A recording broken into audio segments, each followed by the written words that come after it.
This will be the episode number 9 of the Moving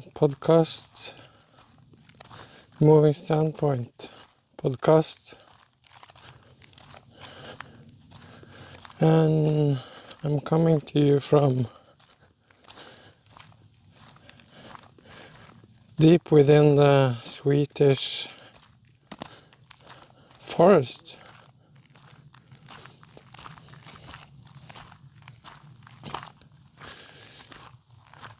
About 1.5 hours from Stockholm. I haven't yet been affected by the Stockholm syndrome because I'm not kidnapped, or maybe I am actually. I'm realizing this now.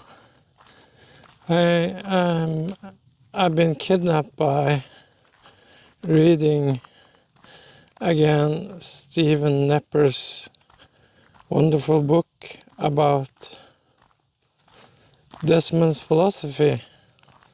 And the book, as I mentioned previously, is called Wonder Strikes. The first thing I want to share and talk about is how I've just I'm in 11-12 I think percent of the book.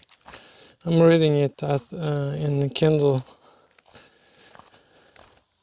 So I'm just seeing how this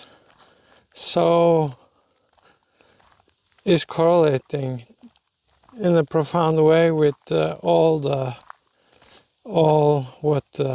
and this has been mentioned by also other people, especially Guy Sengstock and his conversation with Verveke and how this so correlates with his endeavor with awakening from the meaning crisis and all his all his work that he's has been developing throughout the years. And this is so helpful for me, what Verveke and Guy and all the other that corner of the internet has been providing, because it enables me to orient and see what and make sense of also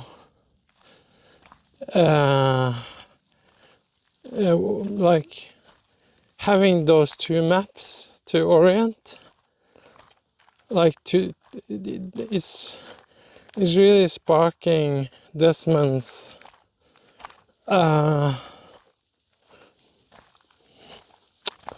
way of seeing and thinking about existence in a profound way.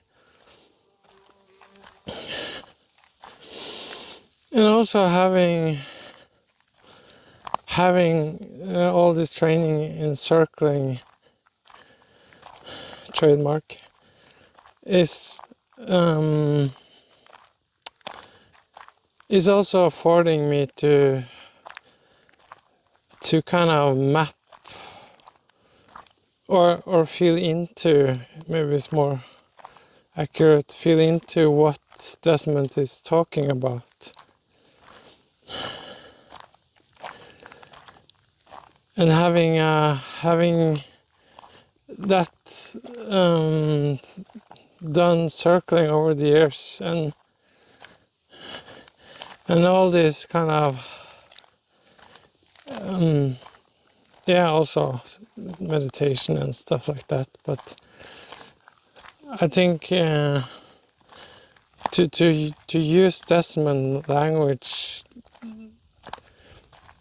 in the in a open framework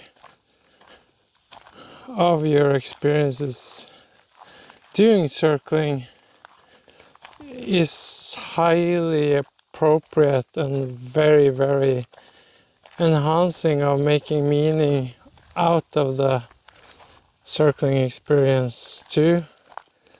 And not only circling, but in every other situation that you find yourself in. And right now I'm here in I can call it a kind of a pilgrimage at a retreat place. I was here 2 years ago. We figured out it was approximately 2 years ago, and just being here, adjusting to this place, and all the activities I'm participating in, and the people I encounter, and the relationship that's kind of unfolding. It's so it's so affording to have Desmond, and of course the author, that's beautifully laying and making Desmond's philosophy more vivid for me, is perfect companions that are brought, or is yeah. So, and I had a quite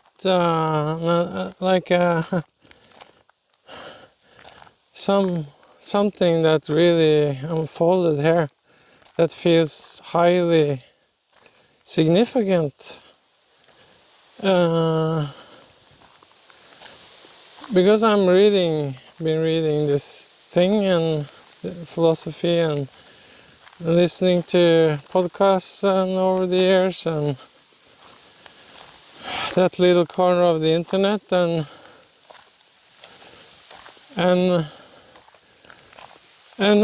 people are like,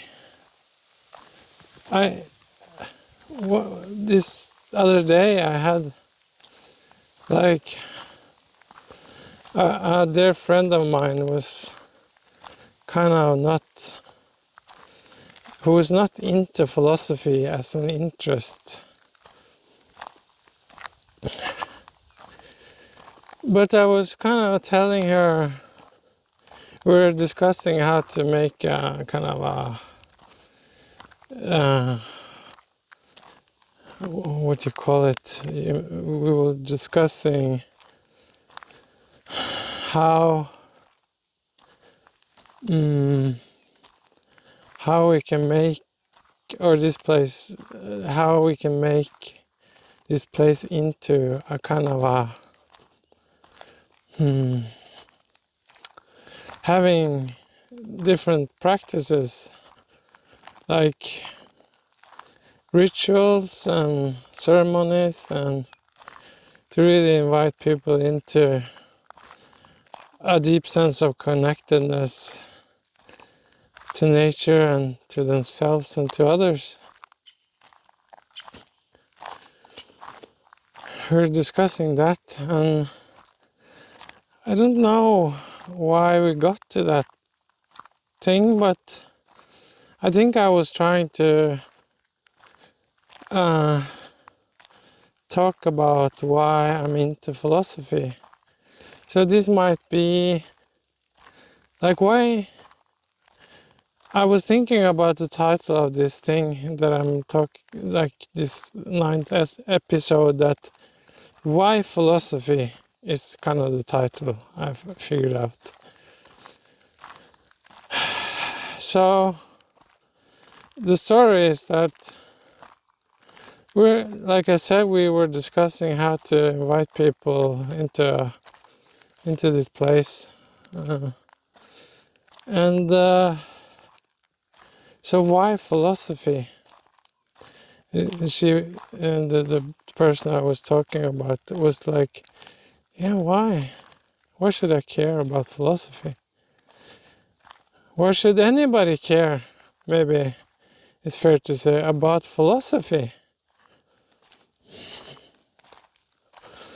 And then in my attempt to make sense of this,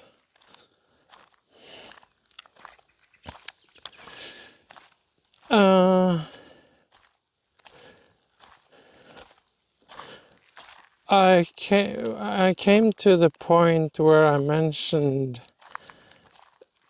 according to Woodrow, reverence as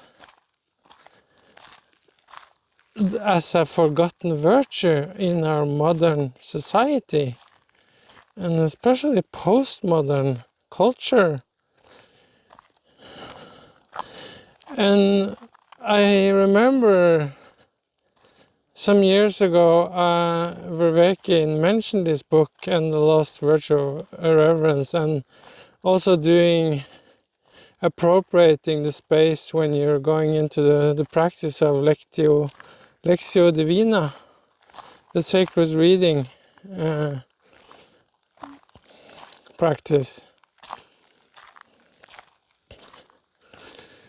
So this showed up for me now, and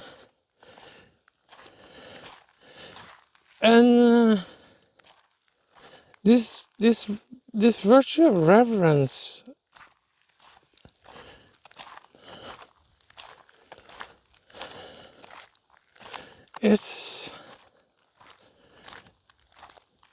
I think I made sense of it by saying something like, or it made sense for the person I was talking to, my friend, and in the way that I said, like, when you're at the funeral, I can also, of course, more say also a baptism, or if you're in the church space, or that something like that is kind of that you find yourself in at that kind of space.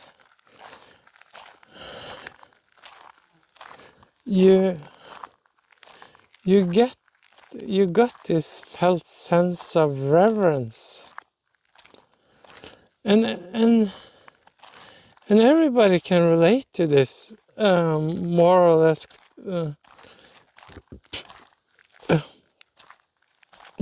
conscious or unconsciously or consciously. But so,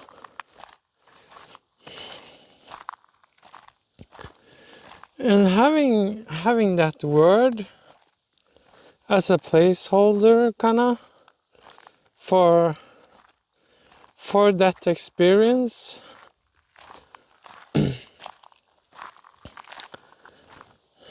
is what I think, and I agree with other people who have talked about this and articulated this on Vervaeke, and how they show up in the different contexts they're in. That's a counteract of, and I would call it an antidote for meaning crisis on so many levels, starting with the individual level. I want to say, like, also, yeah, an individual level, and also connecting that to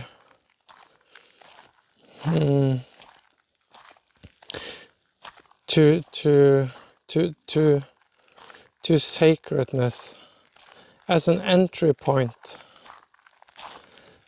reverence as an entry point to sacredness, and in a profound way. So, and finding that in that conversation I had with my friend as an entry point to philosophy, that kind of just showed up in our conversation, and the whyness of why care about philosophy. And having come to that notion or that sense of reverence, and how to cultivate that by different, like I was mentioning, cultivate and practicing reverence and receptivity, to use Desmond's words here, to have a receptivity to the felt sense of reverence, I think is needed for all of us in our current culture, and recovering that virtue as a living thing in different ways,